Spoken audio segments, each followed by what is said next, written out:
Técnica y práctica del psicoanálisis, Ralph Grinson. Capítulo 3.74. Las reacciones de transferencia en función de la estructura. A veces se puede describir mejor algunas reacciones del paciente al analista desde el punto de vista estructural. El analista puede convertirse en representación del superyo, el ello o el yo para el paciente. En la sección 3.411 se ponía en duda si esto es una verdadera reacción de transferencia de acuerdo con nuestra definición. Sea como quiera, es útil considerarlas así clínicamente. Al principio del análisis suelen observarse situaciones en que el analista representa una figura de superyo para el paciente. Esto puede ser transitorio o prolongado, leve o intenso. Cuando el analista adopta la función del superyo, se le siente ante todo crítico, hostil, recusador y negativo. Esto está de acuerdo con nuestras ideas teóricas acerca de la catexia del superyo con energías pulsionales agresivas. La escuela kleiniana cree que la introyección y proyección del analista en el superyo del paciente son sucesos fundamentales en todos los análisis. El centro del superyo es para ellos el pecho de la madre, bueno y malo al mismo tiempo. Pero el material clínico parece prestarse a interpretaciones diferentes según la historia del paciente y el nivel del desarrollo vuelto a vivir en la situación analítica.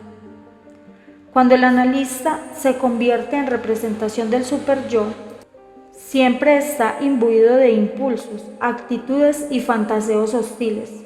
Además de las figuras de crítica existentes en la historia del paciente se proyecta en ello la propia hostilidad del paciente a esa figura. Y aún la hostilidad del paciente por el analista puede proyectarse también en esa imagen de superyo. Pero esto cambia en el curso del análisis y hay que tener buen cuidado de evitar las interpretaciones estereotipadas. Ilustremos con un ejemplo clínico. Un paciente de edad mediana vino al análisis a causa de unos rasgos de carácter rígido, compulsivos obsesivos y una depresión neurótica subyacente.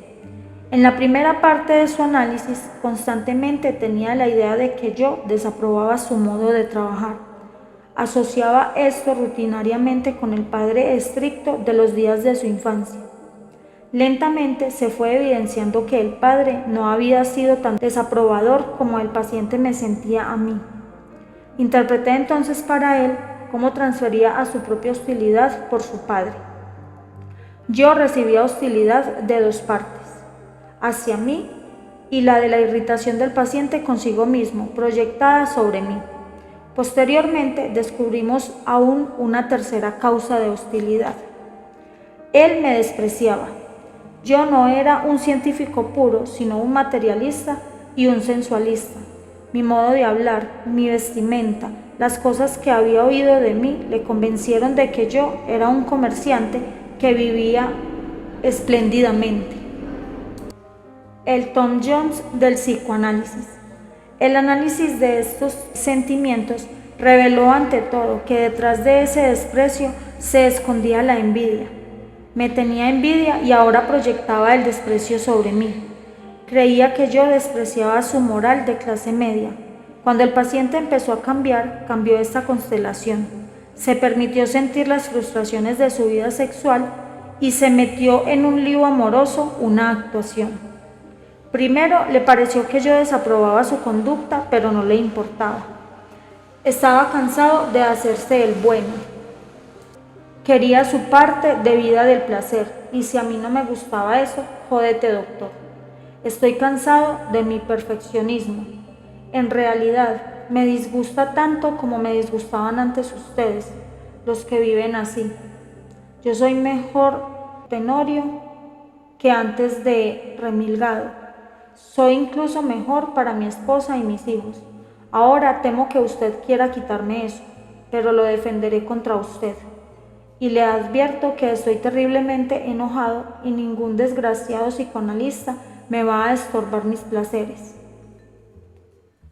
Creo que esta viñeta clínica ilustra los muchos cambios y revueltas que da un paciente desde el punto de vista de qué tipo de figura superyoica representa el analista y que se desplaza y proyecta sobre este. Primeramente, soy un desplazamiento del padre instintual. Luego me convierto en el despreciable padre instintual, el Tom Jones del psicoanálisis, al que después resulta que en el fondo envidia. En este punto se produce un camino en el paciente y su superyo le permite hacerse más instintual. Su nuevo superyo odia su antigua personalidad, pero el antiguo componente instintual vuelve sobre mí. Teme que yo interfiera. De todos modos, ahora puede sentir que pelearía conmigo por ello. Creo que este fragmento clínico indica la necesidad de estar alerta a todos los cambios posibles en marcha durante el proceso analítico en función de la relación entre el propio yo del paciente, su superyo y el analista. Las interpretaciones estereotipadas sobre un punto de vista rígido y estrecho acerca de estas cuestiones limitarían la apreciación que el analista pudiera tener en las intrincaciones envueltas. A veces, durante el análisis, puede uno observar cómo proyecta el paciente su superyo en la persona del analista y se conduce como si no lo tuviera. Esto puede darse cuando los pacientes se sienten estrechamente vigilados y acosados durante el trabajo de la semana y después se entregan desmedidamente a una serie de actividades instintuales en el fin de semana o en otras ausencias del analista. Regresionan a un nivel en que sienten temor respecto de una figura externa en lugar de sentirse culpables internamente. Tenemos otro aspecto de esta situación, cuando el paciente regresa a los primeros días del superyo, en que la mayor parte de las funciones de este las desempeñan poderosas figuras parentales externas. Cuando esto ocurre, la figura superyoica en la transferencia es omnipotente, omnisciente y gravemente agresiva y destructora. El paciente ha desplazado y proyectado sobre el analista la hostilidad, la rabia y el temor que sentía respecto de las primeras figuras parentales, antes de que se separaran claramente de él mismo. Puede también percibirse el analista como una figura del ello más que superyoica. Sucede esto cuando el paciente desplaza y proyecta sobre el analista los propios anhelos de su ello. En tales ocasiones, puede parecerle al paciente que el analista desea que se masturbe, que sea agresivo o promiscuo, que realice actos sexuales perversos, etc. Se siente al analista seductor, provocador y tentador. Esto puede hacer a los pacientes actuar como si sencillamente se estuvieran sometiendo a la voluntad del analista. O bien, esto podría ocasionar un comportamiento pseudosexual o pseudoagresivo, que es en realidad un intento de amoldarse al analista y darle gusto. Esta norma puede complicarse porque el comportamiento tal vez sea conscientemente pseudo-instintual y no obstante oculta impulsos instintuales reales.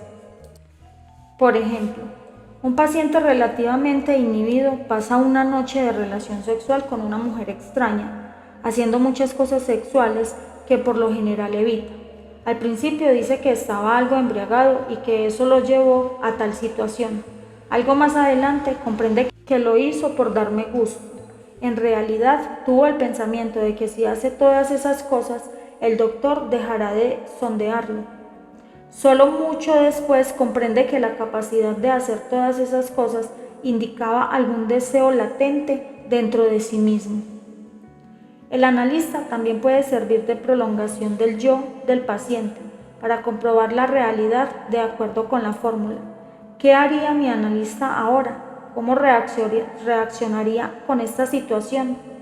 El proceso de utilizar al analista como yo auxiliar tiene mucha importancia en los pacientes, a quienes cuesta comprobar la realidad, en particular los casos límites. Es útil a todos los pacientes en las situaciones de crisis. Tenemos aquí también un precursor de la identificación con el analista, una forma de imitación. Es una transición valiosa para la formación de una alianza de trabajo en que el paciente se familiariza con el enfoque analítico de los problemas. También puede emplearse indebidamente con fines patológicos y si no se descubre, los pacientes se convierten en copias de sus analistas. Esto lo veremos más ampliamente en la siguiente sección. Capítulo 3.75. La identificación como reacción de transferencia. Las identificaciones desempeñan un papel importante y complicado en la formación de objeto. Identificaciones tempranas proceden a las relaciones de objeto y hay identificaciones que reemplazan a las relaciones con los objetos. Parece haber diferentes géneros de identificaciones. Algunas son parciales, otras totales, algunas transitorias, otras permanentes, algunas accesibles a la conciencia, otras inaccesibles, algunas egosintónicas y otras egodistónicas. Como todos y cada uno de los aspectos de las relaciones de objeto se repiten en la transferencia, también puede producirse identificaciones de todos los tipos. Aquí nos limitaremos a las formas clínicas más importantes de las identificaciones de transferencia. Para un estudio más amplio de la literatura clásica al respecto, puede ver al lector de las obras de Freud, Hartmann, Chris y Loe Weinstein, Jacobson y Hendrick. Una forma de identificación absolutamente necesaria para que el análisis haya de ser efectivo es la que describimos al hablar de la formación de la alianza de trabajo. Repitamos, cuando el analista hace una interpretación u otra confrontación con el paciente, pide a éste que renuncie temporalmente al yo que siente y vive.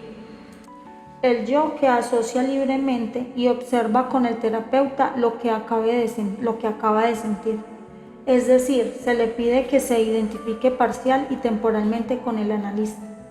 Al principio solo lo hace cuando el analista se lo pide y él tiene que poner en marcha conscientemente este proceso, que después se hace automático y preconsciente. Se aprecia más vívidamente al laborar con las resistencias. Al principio es necesario que el analista señale las resistencias y pregunte al paciente a qué se resiste y por qué. Más adelante, el paciente reconoce por sí mismo que se está resistiendo y se pregunta qué rehúye y por qué. Es este un indicio de la identificación parcial y temporal con el analista, que hace la alianza de trabajo. Cuando se ha logrado dar este proceso, decimos que el paciente está en un análisis. Este tipo de identificación persiste aún después del análisis. Las personas que han sido analizadas y se encuentran con problemas emocionales hacen por sí mismas algo de autoanálisis.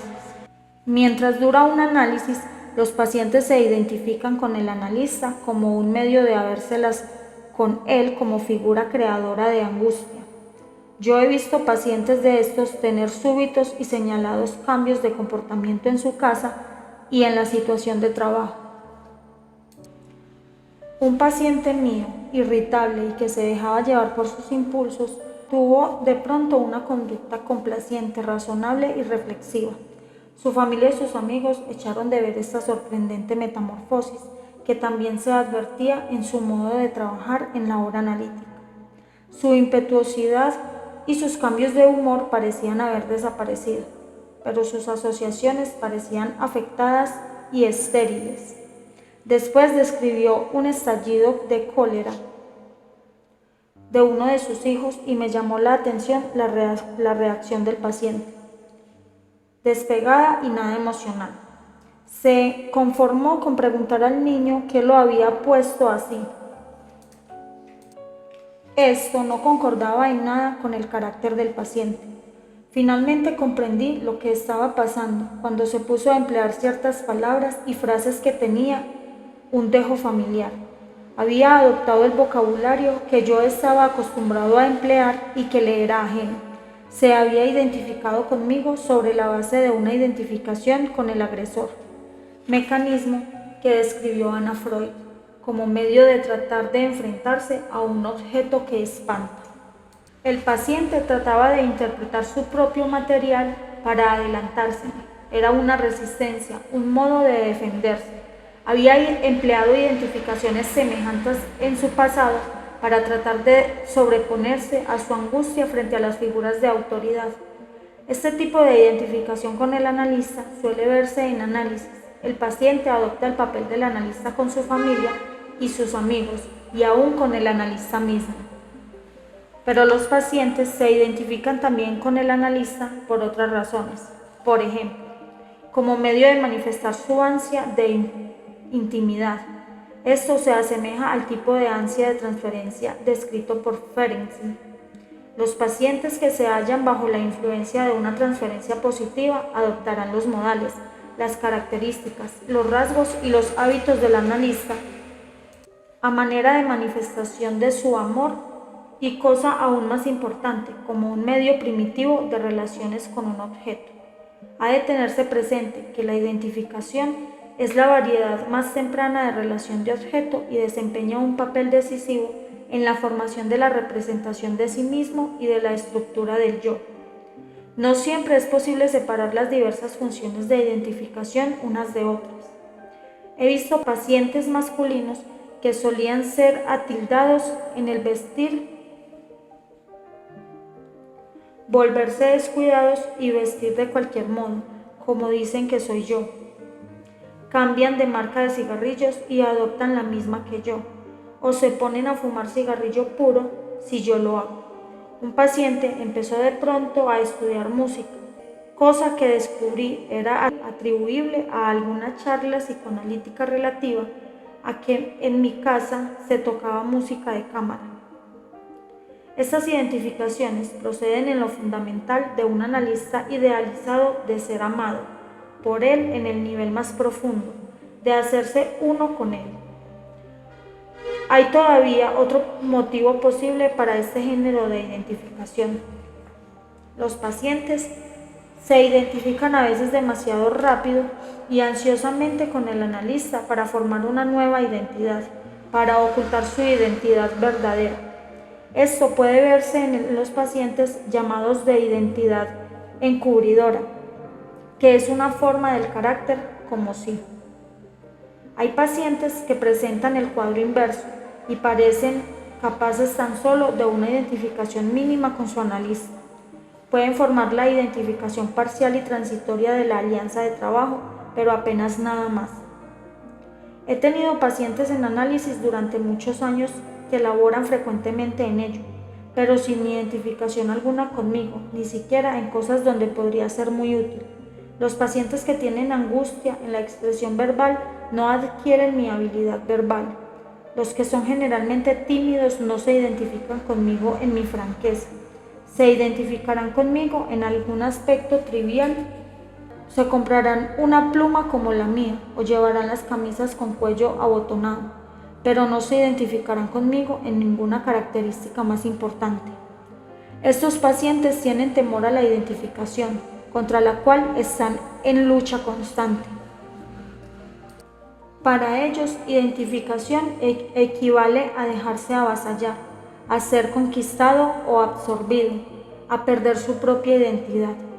Estos pacientes se debaten contra la identificación con su analista, como en la adolescencia luchaban contra la identificación con sus padres.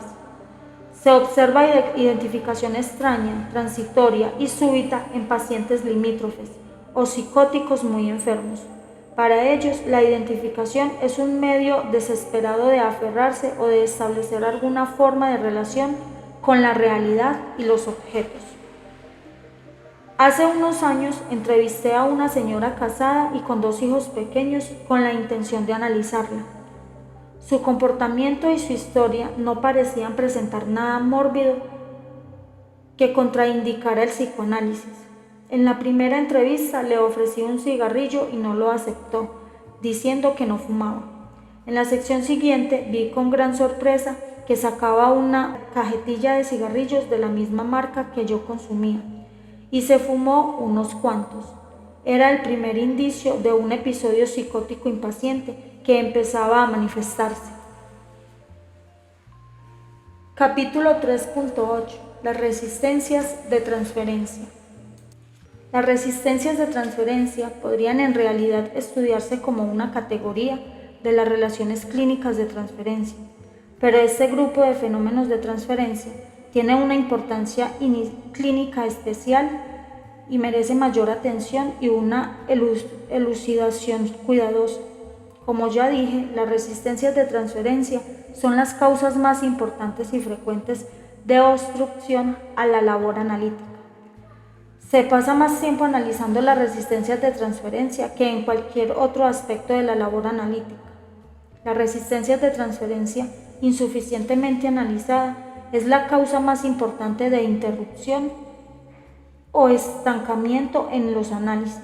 Por otra parte, el análisis efectivo de las resistencias conduce a la labor analítica más fructífera. La expresión resistencia de transferencia es una condensación y se refiere a muchas constelaciones clínicas diferentes. En todos los casos es la transferencia la que ocasiona la resistencia, pero de diversos modos. Por ejemplo, el paciente puede tener sentimientos de transferencia que trata de satisfacer, no de analizar, o bien puede oponerse al procedimiento analítico porque teme la aparición de ciertas reacciones de transferencia, o tal vez adopte y se aferre a ciertos sentimientos de transferencia porque teme otras formas de reacciones de transferencia y con el fin de protegerse se opone a la asociación libre. Desde un punto de vista clínico y técnico, vale la pena distinguir diversos tipos de resistencia.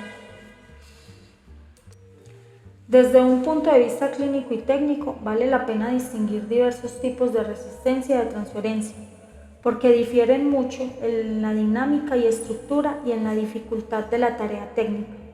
La forma y estructura de la resistencia de transferencia cambian en el paciente en el curso del psicoanálisis y cada paciente es un caso único y la sucesión de los diferentes tipos de resistencia. Hay también considerables variaciones en las formas de resistencia de transferencia que predominan en el paciente determinado. Debe además tener presente que pueden operar simultáneamente varias resistencias de transferencia y uno de nuestros problemas técnicos consiste en asegurarse de que la constelación de resistencia de transferencia acogeremos para nuestra labor terapéutica en un momento dado. He seleccionado para su estudio especial aquellos tipos de resistencia de transferencia que se dan con mayor frecuencia y que pueden aislarse con mayor claridad. Para un próximo audio tendremos el capítulo 3.81, la búsqueda de gratificación transferencial.